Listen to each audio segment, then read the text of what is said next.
Yo sé que a la militancia le gusta la heroicidad, pero no. Hombres y mujeres de carne y hueso con responsabilidades especiales que se hacen cargo de la historia y le hacen frente con coraje. Eso fuimos, no fuimos héroes.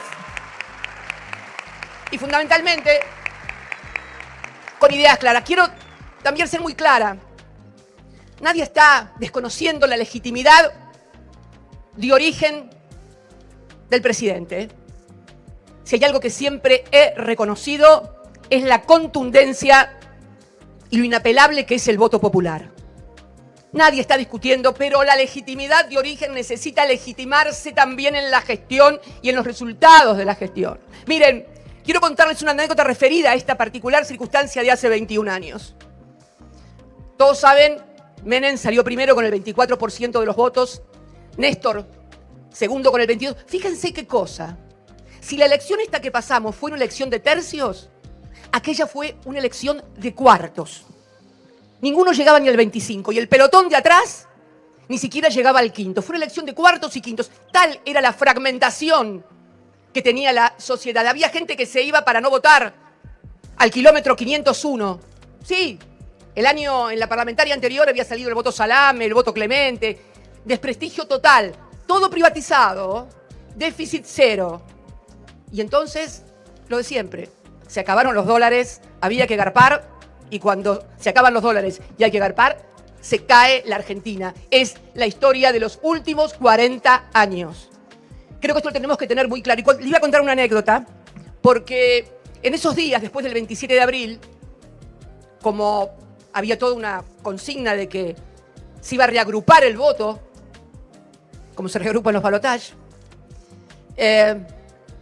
comenzó a surgir el rumor de que quien había salido primero iba a renunciar para deslegitimar al gobierno que empezaba. Y justo llegó al país José Saramago, que era premio Nobel de literatura. Él y su mujer Pilar del Río, querida amiga, yo no los conocía, y se hizo una cena en su honor en la casa de un importante empresario argentino, en el que se invitaron a muchísimas personalidades de los derechos humanos. Estaba Estela Carlotto, intelectuales, periodistas, escritores.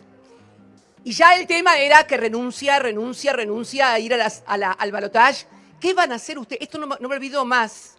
Me lo preguntaban todos, desde Pilar hasta la dueña de casa, hasta los que estaban ahí. ¿Qué van a hacer si renuncia y ustedes quedan con 22% de los votos con este quilombo de país? Y yo les dije, muy segura de mí misma, tan segura como era él, que no se preocuparan, que nosotros íbamos a tener no legitimidad de origen porque teníamos apenas el 22% de los votos, pero íbamos a construir legitimidad en la gestión defendiendo los intereses de la sociedad y haciéndonos cargo de las cosas que había que hacer. Porque, hermano, hermana, te puede haber votado el 60% de los votos, pero si después cuando sos gobierno la gente se caga de hambre, pierde el trabajo, aumenta la desocupación, no puede llegar a fin de mes, ¿de qué sirve? Esto es muy claro. Tan legitimado ese 22% que Néstor se fue con un 70% de imagen positiva ya cuando finalizó la primera presidencia. Pero quería decirles que entonces uno piensa, bueno, este es un gobierno entonces como el de aquel. No, tampoco. Un gobierno neoliberal como fue el menemismo, que él sostiene que fue el mejor presidente de la historia y su ministro de Economía estrella, el mejor ministro de la historia, sin silbidos. No silbidos. Entonces, no se enojen. Que los rete. Ya saben que yo soy media mandona. Pero soy media mandona. No lo voy a perder nunca.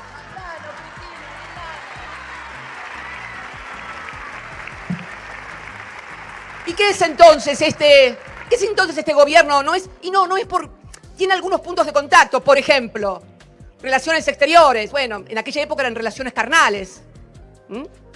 Ahora no quiero ni mencionar la palabra con este presidente porque puede dar lugar a una interpretación extravagante. Pero bueno, nada.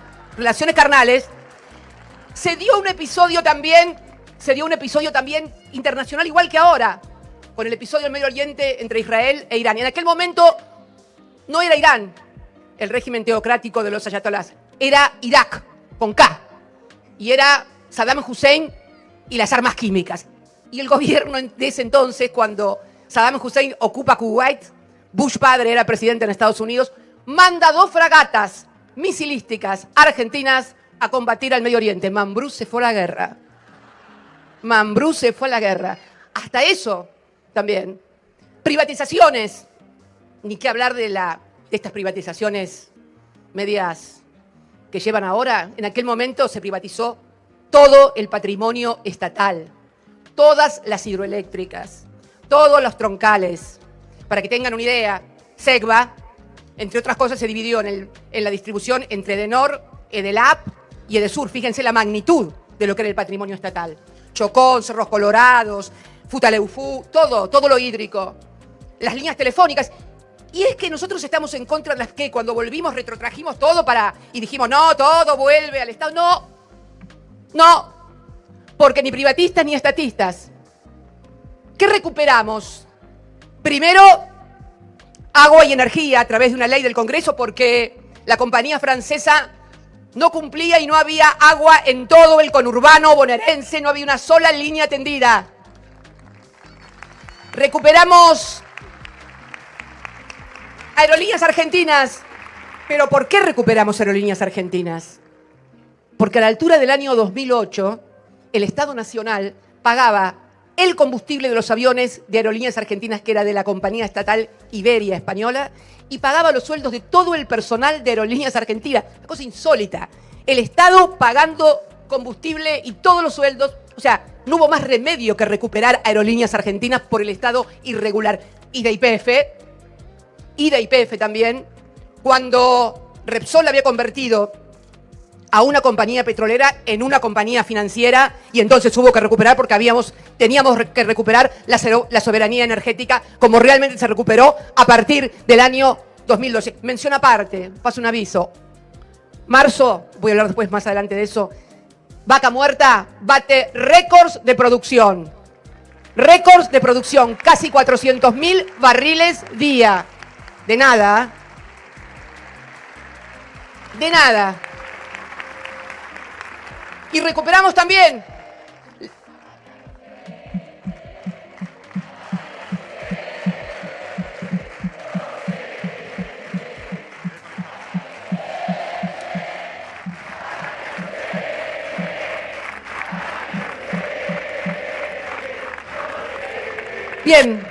recuperamos también las jubilaciones por una cuestión muy simple.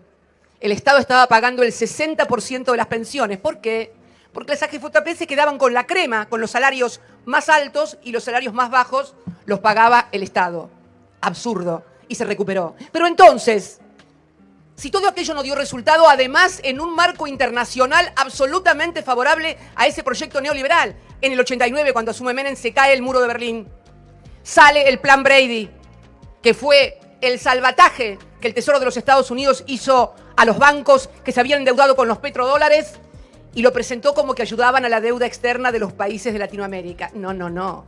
Rescataron a los bancos y clavaron a los jubilados italianos, alemanes, japoneses, que fueron con los que después tuvimos que discutir la reestructuración de la deuda.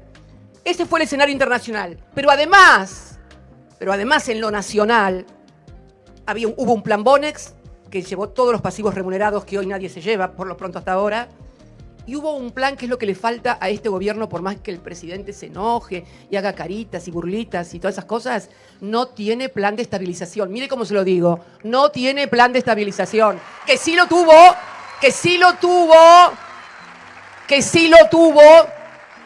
el gobierno anterior, que fue la convertibilidad. Una convertibilidad sostenida, además, por la venta del patrimonio nacional y por el endeudamiento. ¿Y por qué los economistas insisten tanto en tienen razón? Porque Alfonsín también lo tuvo. El plan Austral fue un plan de estabilización, duró poco, pero dato. La inflación iba al 20, vieron que iba al 1 y hace unos cálculos que no sé, termina uno no sé dónde. Bueno, la realidad es que en 1985, junio de 1985, la inflación estaba en 2 dígitos entre el 25 y el 30%. Salió el plan el plan Austral, que hubo desagio, cambio de moneda y demás, y la inflación al mes siguiente fue 1 dígito. Porque un plan de estabilización no es solamente una cuestión técnica, es una cuestión profundamente política y social. Los agentes económicos, los consumidores, los empresarios, La sociedad tiene que creer en eso para que tenga efectividad. Este no lo tienes, solamente un plan de ajuste. Pero entonces, si no es un plan neoliberal porque no tiene ninguno de los ingredientes ni ninguno de las condiciones. Y además, perdón, y no quiero ser peyorativa ni mala. A veces, no es que sea mala, pero se me va la lengua y soy un poco dura en algunas expresiones. Pero, además de todas esas condiciones internacionales, nacionales, había un Congreso, había un presidente con un partido político sólido, la Confederación General del Trabajo, y había un equipo. Cuando uno mira lo que hay hoy en todos los ámbitos, bueno, no es que le falta uno para el peso, le faltan 30, 40, 50 o 90 para el peso, realmente, ¿eh? Y no quiero ser peyorativa. Fíjense, termino yo elogiando al gobierno de Menem, que me echaron del bloque menemista. O sea, hablo de lo que conozco, no estoy hablando de la ideología o de lo que leí, hablo de lo que viví como legisladora y como compañera de quien fue 3 veces gobernador del 91 hasta el 2003. Este es el país que teníamos. Entonces, uno se pregunta, bueno, pero si no es neoliberal, ¿qué es entonces el anarcocapitalismo? Y ahora acá creo que sí hay una pista en el discurso del presidente en la cadena nacional el lunes. Él dijo el lunes que la recuperación y el crecimiento van a venir desde 4 lugares: petróleo, gas, minería y el campo, o sea, la agricultura. O sea, es un sector que tiene un crecimiento, como acabo de señalar, en Vaca Muerta, pero que, tal como está desarrollado en nuestro país, nos preanuncia una economía de carácter extractivista. O sea, llevarse todos los recursos naturales sin valor agregado, sin tecnología, sin industrialización, o sea, precapitalista. Porque me hace acordar a la Argentina del Virreinato del Río de la Plata, donde se llevaban todas las riquezas y no te quedaba nada. Entonces, más que anarcocapitalismo, me parece que suena a anarcocolonialismo. Y me parece que en eso no estamos de acuerdo. Porque estas actividades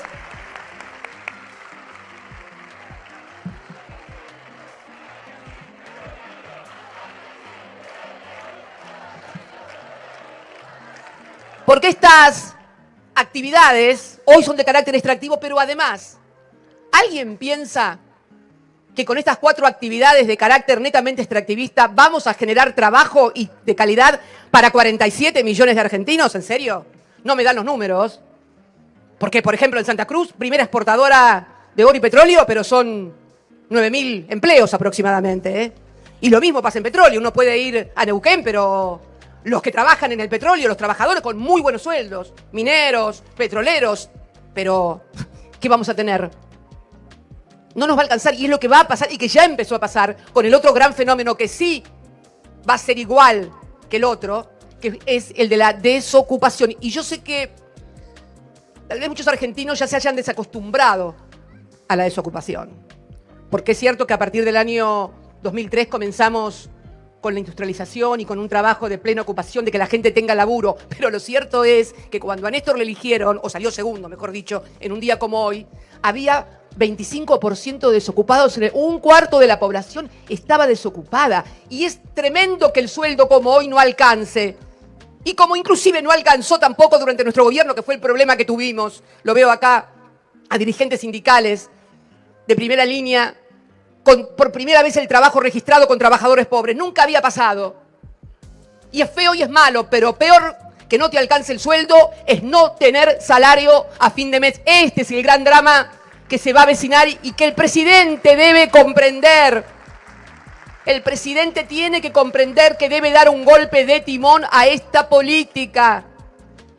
Esto de que el mercado no tiene fallos, que hay que dejarlo todo sin desregulación. ¿Qué pasó con las prepagas? Tuvo que recoger línea y mandarse para atrás y no resolvió nada, porque lo que debió haber hecho es, al haber advertido lo que estaba pasando, dejar sin efecto con un DNU la parte pertinente de prepagas en el otro decreto y retomar la capacidad del Estado para regular el precio de las prepagas.